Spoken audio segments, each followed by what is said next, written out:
কাউকে দুঃখ দিয়ে থাকলে মাপ চেয়ে নিব, কাউকে কষ্ট দিয়ে থাকলে মাপ চেয়ে নিব, গুনাহ করলে তওবা করে নিব।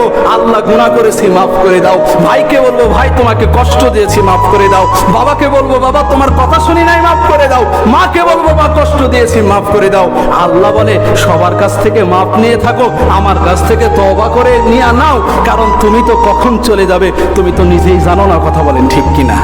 আজকে মৃত্যু হয় না, হঠাৎ মৃত্যু হয় না, স্ট্রোক করে মানুষ মারা যায় না। এই ভাই কথা বলেন না কেন? মারা যায় না, স্ট্রোক করে মানুষ মারা যায় না।